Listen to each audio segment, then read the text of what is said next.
Police जहां एक तरफ मंशियात कारोबार करने वालों के खिलाफ या फिर मंशियात लेने वालों के खिलाफ लगातार दिन रात काम कर रही है। दर्जनों के हिसाब से अभी तक एफआईआर रजिस्टर्ड हुए हैं और कई लोगों को पुलिस ने हिरासत में लिया है। वहीं दूसरी तरफ जम्मू कश्मीर के ज़िला किश्तवाड़ से ताल्लुक़ रखने वाले अयान सरूरी ने एक बुक लिखी है। बुक में क्या लिखा है, क्या मैसेज वो देना चाहते हैं लोगों को, आज हम इनसे जानने की कोशिश करेंगे। अयान, सबसे पहले मैं जानना चाहूँगा, जो आपने बुक लिखी है कब ये आपके माइंड में आया और किस तरह की ये बुक है, क्या आपने इस बुक में मेंशन किया है? पहले मैं थोड़ा सा आपको अपने बारे में इंट्रोड्यूस कराऊँ। मेरा नाम मोहम्मद अयान सरूरी है और मैं किश्तवाड़ का रहने वाला हूँ और मैं अभी अपनी एजुकेशन जो है अल हिलाल एजुकेशन इंस्टीट्यूट किश्तवाड़ से हासिल कर रहा हूँ। और जैसा कि आपने सवाल मुझसे किया कि आपके दिमाग में क्या सवाल आया और किस तरीके से आपने एक बुक लिखी इस ड्रग्स के ऊपर, जो कि एक ट्रेंडिंग टॉपिक है अभी किश्तवाड़ में, जम्मू कश्मीर में, ऑल ओवर द वर्ल्ड,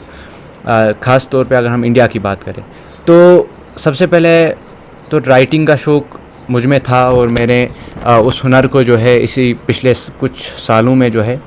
ज़ाहिर किया। और फिर मैंने पिछले साल जो है दिसंबर के महीने में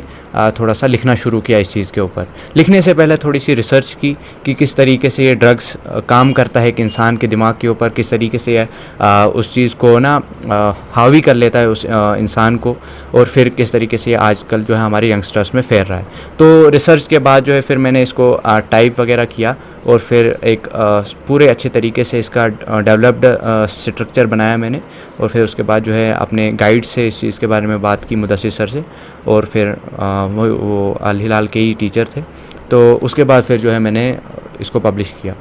तो खासकर इस बुक में क्या क्या लिखा है आपने, किन के बारे में लिखा है? इस बुक में मैंने सिंपली जो है, और इस बुक में जो है कोई भी उतना हार्ड या हम ये कह सकते हैं कि उतना ज़्यादा लेवल जो है इसका हाई नहीं है, क्योंकि ये बुक जो है मैंने इस एम से बनाई, इस पर्पज़ से लिखी कि ये जो है जब छोटा पढ़े तो उसकी समझ में भी आए। जब छोटा वो अभी हमारे लिए इम्पॉर्टेंट है, क्योंकि जो 6 से ऊपर बच्चे हैं, ख़ास तौर तो हमारे लिए हर एज के बच्चे जो हैं ज़रूरी इम्पॉर्टेंट हैं, लेकिन अगर हम देखें हमारी जो एज है 12 या 10 हम मान के चलें, वहाँ से ऊपर के लिए जो भी बच्चे हैं, टीनेजर्स हैं फिर हमारे, तो उनके लिए ज़रूरी है कि वो इस चीज़ से जो है दूर रहें, यानी इस ड्रग्स से दूर रहें। तो मैंने ये सोचा कि ये हर एक को समझ आनी चाहिए, और उस एम से जो है मैंने इसमें ज़्यादा हाई लेवल नहीं रखा। और उसके बावजूद फिर जो है मैंने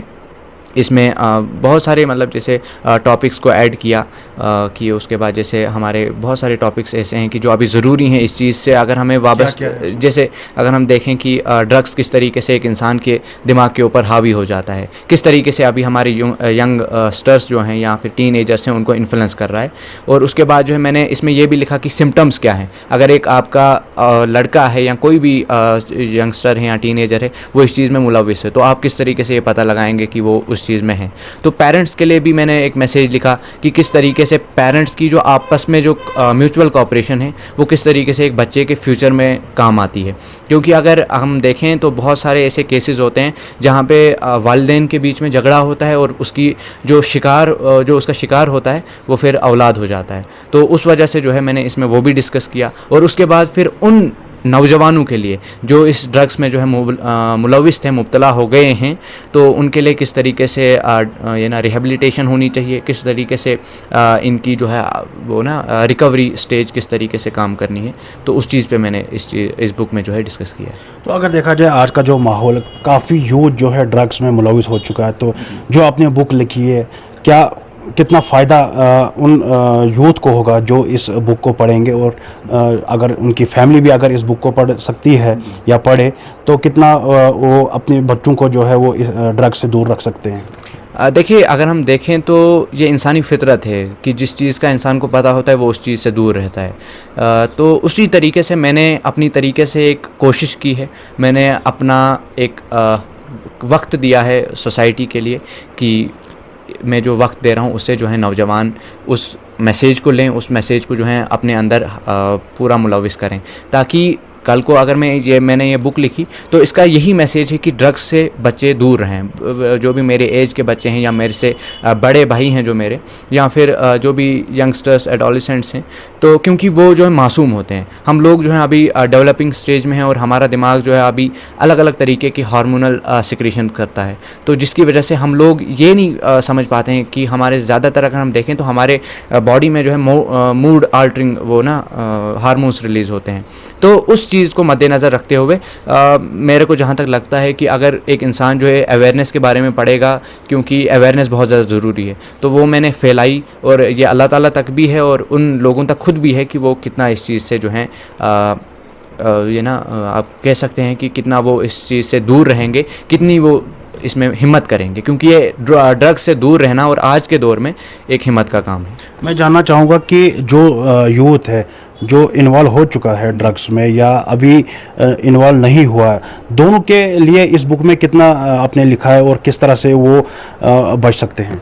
देखिए, मैंने अपनी बुक में जो है ज़्यादातर उन नौजवानों के लिए लिखा है जो अभी इससे दूर है। क्योंकि अगर मैं बात करूं कि जो नौजवान, आप बोलेंगे कि आपने क्यों नहीं उस नौजवान के लिए लिखा जो इस चीज़ में मुलविस हो गया है, क्योंकि उस नौजवान के लिए रिकवरी स्टेज बचती है और वो रिकवरी स्टेज सिर्फ हम उसको दे सकते हैं मेडिकेशन से और उसकी काउंसलिंग और रिहेबिलिटेशन से, जो कि अभी हमारी जम्मू कश्मीर पुलिस भी जो है रिहेबिलिटेशन सेंटर्स खोल रही है, अलग अलग तरीक़ों के अवेयरनेस प्रोग्राम्स चला रही है। तो मेरा ये मानना था कि उस वक्त जब मैंने ये बुक लिखी कि हमें पहले उन नौजवानों को इस चीज़ के बारे में अवेयर करना चाहिए जो अभी इसके टच में नहीं आए हैं, क्योंकि वो जब इस चीज़ से जागरूकता हासिल करेंगे, जब वो इस चीज़ से अवेयरनेस हासिल करेंगे, तो वो ठान लेंगे कि हमें इस तरफ नहीं जाना है। तो बाकी जो अब एडिक्टेड हो गए हैं, तो उनके लिए भी मैंने लिखा कि किस तरीके से उनको रिकवरी करनी चाहिए अपने आप की, किस तरीके से उनको, क्योंकि अगर आज हम देखें जो ड्रग्स में मुब्तला होते हैं तो वो सबसे पहले ये मानते ही नहीं है कि हम रिहेबिलिटेशन में जाएँ। तो उनके लिए थोड़ा सा मैसेज रहा मेरी बुक में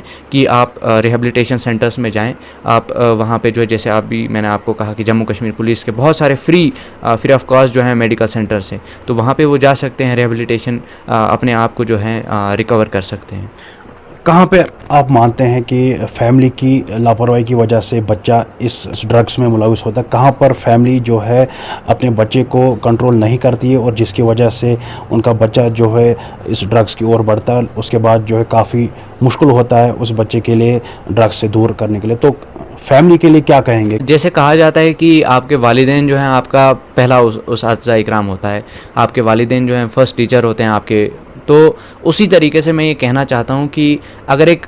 स्टूडेंट है, तो अगर आप उसको पहले से ही ये बता रहे हैं कि सही क्या है गलत क्या है, अगर आप उसको एक अच्छी तरबियत दे रहे हैं, आप उसको उतना ही पैसा दे रहे हैं जितनी उसको ज़रूरत है, तो अगर आप उसको उतनी ही फरमाइशें आप उसकी पूरी करेंगे जितनी आप कर पाते हैं, ताकि ये नहीं कि आपका जो एक बच्चा है वो ये मांग रहा है कि मेरे को अभी स्कूटी लेकर दीजिए, या कुछ अलग तरीके के प्रेशर्स बना रहा है पेरेंट्स पे, और वो प्रेशर जो है फिर पेरेंट्स अपने आप पे ले लें और उसके बाद जो है उस चीज़ पे वो उस बच्चे को स्कूटी दे दें या गलत तरीके के जो भी वो चीज़ें मांग रहा है उनसे।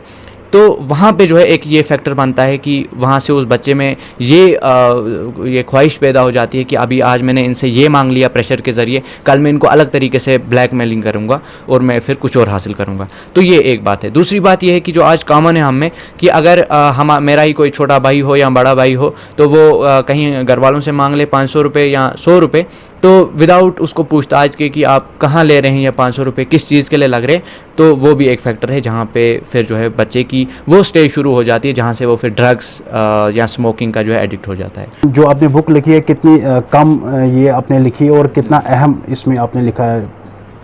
देखिए, मैंने फोकस किया कि मैं वो अपना मैसेज पहुंचा पाऊं जो लोगों को अभी चाहिए, क्योंकि बहुत सारी ऐसी बुक्स हैं जो ड्रग्स पे पहले भी लिखी गई हैं, लेकिन अफसोस और बदकिस्मती ये कि आज हमारा वो रीडिंग कल्चर जो है वो ख़त्म हो चुका है। वो हम किश्तवाड़ की बात करें, डोडा की बात करें या जम्मू कश्मीर की बात करें, कुछ लोग हैं ऐसे जो अभी पढ़ रहे हैं, जो इस कल्चर को जो है ज़िंदा रख रहे हैं। लेकिन अगर हम देखें तो ये महारत नहीं है कि हम कितनी बड़ी बुक लिख रहे हैं। बहुत सारे ऐसे भी राइटर्स हमारे रहे हैं जो कि स्टेम राइटर हैं, लेकिन उन्होंने जो है अपनी बुक में ऐसा मटेरियल लाया, ऐसी मतलब हम कह सकते हैं कि ऐसा नॉलेज उनने उस बुक में दिया है लोगों को कि लोग उसे पसंद करते हैं पढ़ना। तो मैं उस चीज़ की तनकीद नहीं कर रहा हूँ कि हमें छोटी बुक लिखनी चाहिए या बड़ी बुक क्यों लिख रहे हैं आप। तो मैंने अपने नॉलेज का पूरा इस्तेमाल किया, क्योंकि मैंने अपने नॉलेज को पूरा इस्तेमाल किया। उसके बाद क्योंकि ये काम जो है सब रिसर्च के ऊपर होता है। अब कितने पेजेस की बुक है? ये पेजेस है 25 to 20 पेजेस की ये बुक है, और जिसके ऊपर जो है मैंने हर एक चीज़ जो कि ड्रग्स के हर एतबार से जो है मैंने लिखी। जैसे कि ड्रग्स किस तरीके से एक इंसान को इन्फ्लुएंस करता है, क्या है ये ड्रग्स। तो मेन नॉलेज जब तक ना इंसान में होगा, जब तक ना उन यंगस्टर्स में होगा जो कल आपकी ट्यूशन सेंटर्स में जा रहे हैं, जब तक ना ये मेन नॉलेज कि ड्रग्स क्या है, किस तरीके से दूर रहना है, उन बच्चों में होगा जो घर से वालिदैन के बगैर निकल रहे हैं, तो वो किस तरीके से इस ड्रग्स से बच सकते हैं। तो मेरा यही मानना था उस वक़्त कि हम छोटी ही लिखें, क्योंकि मेरे पास टाइम भी था और मैं कोई जल्दी में नहीं था। लेकिन अल्लाह ताला का यही फ़ैसला था और मैंने अपनी बुक में जो है पूरी मेहनत की, और मेरे को लगा कि ये मेहनत का फल यही है कि आप छोटी सी बुक लिखें और इसमें जो है लोगों को जागरूकता हासिल हो। क्या ये आपकी पहली बुक है या इससे पहले भी लिखी? और जब आपने ये बुक लिखी तो किस तरह का घर में सपोर्ट रहा आपको, फैमिली का? देखिए, मैं तो लिखने का काफ़ी शौकीन था पहले से ही। उसके बाद जो है फैमिली में भी अच्छा सपोर्ट रहा कि आप जो करना चाह रहे हो वो करो, लेकिन ऐसा ना हो कि गलत काम की तरफ जाओ आप। तो उसके बाद जो है फैमिली का मेरे नानू थे, तो उनके साथ में रहता था, तो ज़्यादातर मैं अपनी ज़िंदगी उन्हीं के साथ गुजारता था। तो उन्होंने मुझे ये न्यूज़पेपर का कल्चर सिखाया कि न्यूज़पेपर क्या होता है। आर्टिस्ट के साथ मिलाते थे मुझे, वो VVIP जो होते थे उनके साथ मिलाया करते थे। तो मेरे अंदर एक, मैं कह सकता हूँ कि उनकी बदौलत जो है सोबत क्रिएट हुई, और जिसकी वजह से फिर मैं लिखने का बहुत शौकीन हो गया। और फिर पिछले साल मैंने कुछ आर्टिकल्स लिखे, और फिर उसके बाद गाइड का भी सपोर्ट रहा, फैमिली का सपोर्ट रहा। तो फिर मैंने सोचा कि अब बुक लिखने का एक टाइम आ चुका है, और फिर मैंने एक लिखी, क्योंकि ये एक ट्रेंडिंग टॉपिक था ड्रग्स मेरे लिए। बहुत बहुत शुक्रिया। तो ये अयान सुरूरी, इनका यही कहना है कि जो इनने बुक लिखी है वो खासकर उन लोगों के लिए जो यहाँ के नौजवान अभी ड्रग्स से काफ़ी दूर है, वो ड्रग्स में मुलविस नहीं हुए, उनके लिए अहम बुक है। अगर वो इस बुक को पढ़ते हैं तो वो यकीनी तौर पर ड्रग्स से दूर रह सकते हैं। न्यूज़ 18 नेटवर्क के लिए किश्तवाड़ से